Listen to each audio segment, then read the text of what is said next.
You're entering the MSP Zone, a podcast for the managed services community, covering news, analysis, and interviews from around the globe. Elevate your MSP game by staying in the MSP Zone. And now, your host, Charles Weaver.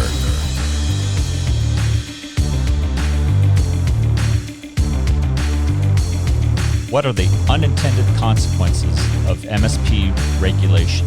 That is what we're going to be talking about today on the MSP Zone. There are a ton of stories out there, not just from earlier this year about MSP regulation, but general cybersecurity, privacy regulations, legislations that are coming down the legislative tube, as it were, and we're going to be talking to an MSP who has a unique perspective, not just because he is a practicing MSP in the state of Louisiana, so he has some perspective of that law that just passed this year, but he's also going to give us, I think, some perspective that actually applies to many other types of laws, whether they are specific to MSPs or not, because it raises a general question of how MSPs may be responding to these general cybersecurity laws and rules, and it may have an unintended consequence that the legislatures and the regulators never intended. Without further ado, I'm going to introduce our guest, Landon Futch from Essential Solutions, LLC, an MSP based out of Baton Rouge, Louisiana, if I'm not mistaken. Landon, welcome to the program. Hi, Charles. I appreciate it. Glad to be here. So just for the audience out there, why don't you give us a little background on what you guys are doing over at Essential Solutions? Sure. We're an MSP based out of Baton Rouge, with offices in Baton Rouge and New Orleans. We pretty much go nationwide with our services. We started in 2002 as just a regular, IT company. And over the past, 18, 19 years, going on 19 here, we've kind of morphed into the managed service provider space. We handle everything from custom program security help desk to just managing whole IT departments. So you've been around since almost the very early days of managed services, and you've seen a lot change. What are your initial thoughts when the state of Louisiana passed their law this year? It goes into effect February, so in a couple months here. What were your initial thoughts when you saw that legislation get passed? Oh no. Government regulation usually doesn't go well with practical real life issues. and I mean, politics aside, it's not like the state of Louisiana or any other legislative body that I'm aware of has a group of, like, a constituent body full of MSPs, right? It's not like, you may be a lawyer practicing, in Louisiana, and you may also serve on the state legislature, so you might be able to, talk about legal issues. That makes sense. But there aren't any practicing MSPs on that body. None that I know of. No. So I think your comment is justified at the very least, because if there are no practicing MSPs, how do they know what you're facing? I mean, that's kind of the obvious question you're raising, it seems like. Sure, and if you just read the law, the Louisiana Act 117, it is so many gray areas in there that I understand what they're trying to do, and I do appreciate it. I think there's the gist of what's trying to happen here, it works. But there's so many things in there that, what ifs that aren't really answered in that. And I guess it's going to be up to some lawyer's interpretation on how to interpret it. Don't get me started on the lawyers yet, but I'd like to talk to you about something that really piqued my interest when you and I spoke earlier, and it was what I'll call the unintended consequence of this type of, and just to be clear, we're not talking only about the Louisiana 117. We are talking about any regulation or legislation that directly or indirectly impacts MSPs. And what is, I don't want to say it for you. So why don't you explain to the listeners out there what your thought was about how this type of MSP registration law might have an impact that no one really thought about? Sure. Well, the way it's written, first off, it seems to point, which is understandable. It seems to point the liability more so to the MSP. I know that for a fact, just because several entities in Louisiana have been hit with ransomware, and in every single case, it's because they had outdated systems. So it seems to be that they've come up with this new law to basically try to minimize that, but it still doesn't solve the problem of how are we going to make this happen. So from an MSP standpoint, I'm looking at, okay, they're going to basically be laying more of the liability on us. It is obvious with you have to register with the Secretary of State, and it says in there they can deny or revoke an application. I would assume that if you get hit with a ransomware and you have to pay, you would probably be on the list to be denied or revoked. That's my interpretation of that. So as an MSP, we have a greater need to provide the security, and I think that along with that becomes a greater cost to the state of Louisiana. I don't ever see the lock manufacturers, being hauled up in front of Congress for all the broken picked locks that have ever, over the last several hundred years been, responsible for thefts or breaches of that kind. But, we, not to draw attention, they're a member of the MSP Alliance, but, FireEye, right? A pretty notable cybersecurity company just got hacked in a pretty visible way. They Sure. made it to the New York Times, among other places. So I think that there's a stigma out there about ransomware and data breaches that, just in my perspective, I'd like your opinion on it. Over the last 24 months, let's say, MSPs have been unnecessarily or unfairly targeted or isolated as like somehow you guys were infallible and just impenetrable to all types of cyber warfare. And here we see a massive cybersecurity firm like FireEye, $3 billion company, and they were attacked by presumably a nation state. Right. What are your thoughts on that and just the whole run up to this Louisiana MSP registration law? Well, I mean, that just kind of proves the fact that nothing is 100% as far as secure. I mean, you've got banks, you got FireEye, you got these people who have all this money and are putting together all these different technologies. But as with anything, nothing's 100%. So I mean, there's always the possibility of something happening. And unfortunately, if you're an MSP, the hackers get more bang for the buck because they hit you, and then they suddenly have access to 100, 200, 300, 1,000 of your clients. And so I think that probably MSPs and governments are probably two of the biggest people on the hit list. So you're not denying the fact that MSPs may be a legitimate target for hackers. It's just, I mean, you're not the only target. Oh yeah, I mean, we're not the only target, but I think MSPs are definitely a target. So okay, so let's, because I don't want to dissect the Louisiana law. I mean, I think we're going to see some. I hope we'll see some modification or maybe some further clarification from your state legislature, in coming months, maybe next year, about what that law really means.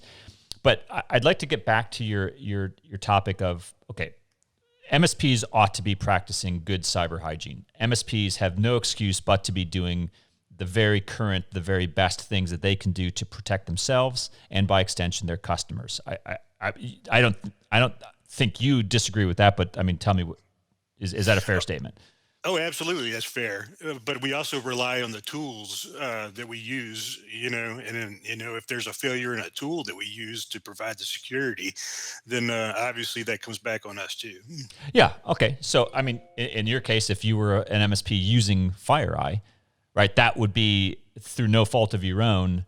And I'm not saying that you are. I'm just using it as a representative example that if you were using such a tool, you would have today, a pretty difficult job of having those conversations with your customers and explaining things, and it's just par for the course. It seems like. Absolutely. They'd be talking to me. They wouldn't necessarily be talking to FireEye. Right. So let's get back to the clients that you serve and many other MSPs serve, and how these types of laws are going to impact you and those other community members out there in the next coming year. Are you going to have, because this registration law is all about transparency to you, essential solutions. But your customers have a role to play in, I call it participating in their own survival, right? They cannot transfer all of their cybersecurity risk off on your MSP business. What's your response to that? Yeah, I agree with that 100%. In fact, I think that's where most of the problem lies with this particular law. Just taking a look at it, and Louisiana has been, they're behind in the times when it comes to IT infrastructure.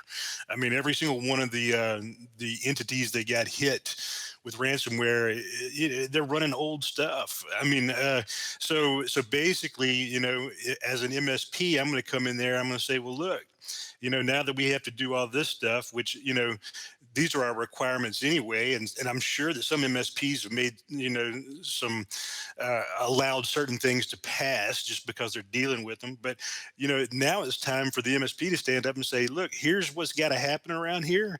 And you might not like all of it just because, you got a lot of state workers working remotely. We're going to have to do, you know, fish tests, I guess you would say, to see if we can do breaches that way. We could do penetration testing. I mean, and the state IT department going to allow us to do that? That's the biggest thing coming out of it. So your take is the registration law and others similar to it, and we do have, we are tracking other states and other regulatory bodies that are looking at Louisiana and saying, is this a model that we could follow? So, I mean, what you're saying right now could be listened to by many other influential people, right? So I think it's really good to have these types of perspectives out there. Your take is it sounds like you're going to have in 2021 a different conversation with some of these state governmental bodies that you manage IT for, and have that discussion about, hey, it's time to change, and you better be willing to change because this is coming. Yeah, and I believe the state of Louisiana, their fiscal year starts July 1st, so we will definitely be having a conversation about their budget because just the several of the entities that we deal with will be affected by this law, and we're gonna they're kind of changing the rules on us. We're gonna have to change the rules on them, and they're gonna have to spend a little bit more money so that we can ensure that we're able to fulfill what this law is intended to do, is that to protect them. I mean, Landon, it sounds like a good outcome. It sounds like a good conversation. Is it a bad thing that it took this law to give you, as an MSP practitioner, kind of the not the muscle, but the legitimacy or the authority to finally force positive change amongst at least these types of customers? Well, I don't. The thing that worries me is this still won't be considered enough muscle and force to make them change. And that's another conversation. What do you do when they say no? I mean, they're not just going to go ahead and pay you more for more security services because you say so. I mean, maybe they will, but I doubt it. So then you kind of come to a head where what happens now, because we're saying you have to do this, and you're saying no, and we won't be able to fulfill our contract with these terms if you don't. So you're going to have the conversations. You're going to be raising, new or maybe old issues and topics to them. If they say no, then you have a couple of options. As I see it, you can terminate them, which is not going to make them safer, right? I think we all know that is, customers are not better off without MSPs than with MSPs. But you could get rid of them as clients, or you could. What are your other options? You change the terms of the agreement to say that, hey, you can't take on any of that risk because of their lack of change. Well, that would definitely have to be in the contract, and I don't even know if they would accept a contract like that, but that would be part of it. I mean, we have that in our contracts now that basically say we have minimum requirements, and if you don't fit these minimum requirements, then liability is on you. But that would get into a whole nother can of worms, because even though they might not do that, you're still registered with the Secretary of State saying that we're going to provide this. So, where could it go? Because you're dealing with the entities that they're looking at their budget, but they'll come back to you and say, well, look, we would love to be able to buy more, but there's no money. So what do you do? Yeah. No, I think like you're bringing up some really good points. It sounds at the very least like you're going to have a really busy 2021 having these types of conversations, not just with your government clients, but with everybody. I mean, just as the tide rises for everybody. Is that your thought process for 2021, is to have these types of new conversations with people saying, hey, the times are changing and so are we? Oh yeah, we fully intend on showing this law to all our customers and saying, we're not just going to, up the rules and change the way we do services just for the state of Louisiana or other public bodies. This really needs to be implemented across the board, because I mean, it's coming, and it's something that the state, I believe, is trying to negate all ransomware. Not so much just for the public there. I mean, I think they're worried about the private companies too. So, I don't want to have one plan for government and one plan for private. I mean, ultimately, I see what they're doing and it works, but there's the money involved. So we're going to have that conversation with all of our customers. Yeah, no, that's good to know. Let me ask you about a particular part of that regulation, which is related to presumably they're creating a list, right? The Secretary of State or someone is going to have a list of all these MSPs. Are you concerned about the privacy and accessibility and security around such a list of MSPs? Sure. I mean, who's protecting the Secretary of State in that list? Because then you I thought that was you. Well, we don't have that contract. so it seems to be a list of targets for hackers out there too. Plus any data on them, like this MSP got hacked and he was using this. There's gonna be a lot of information in there, and maybe it could be used for the wrong purpose, but just make sure that that's protected, just like we're trying to do everything else. Yeah, I mean, I'm hopeful, because we voiced those same concerns to them as well. So maybe we'll get to talk to them and make the argument that some changes to the law would be beneficial. What are your thoughts about other states following suit? Do you worry about? I mean, it sounds like you have clients mostly or solely in Louisiana. Is that true? We have clients over right now about 10 different states. Most of our clients are concentrated in Louisiana, though. Okay. I mean, so you have exposure in other states. Are you concerned that other states might follow Louisiana and pass similar types of laws? Oh, I think eventually they probably all will, just because this problem's not going away. So then you got to sit back and you got to make sure that you're in compliance with every single state, which is probably going to have different regulations. So it'll just be another one of those nightmares as far as tracking your state laws and everything. Yeah. So you're expecting it. You'll roll with the punches, but is there any upside? Is there any?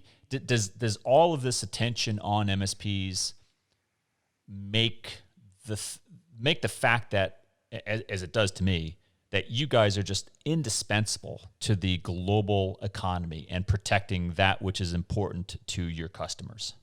Oh yeah, I think it gives us a lot of legitimacy. It's like, the legislatures are making laws so that they can basically make sure that, I don't want to say we're regulated, but we fit into a certain classification within their system. So I mean, they're basically requiring us to be, I guess you'd say, certified with their system in the state. So overall, I think that's pretty good because it brings great legitimacy to what we're doing. Do you believe that this law will have an impact on, I'll call them non-compliant or less mature service providers and their ability to compete at these levels? What are your thoughts about that?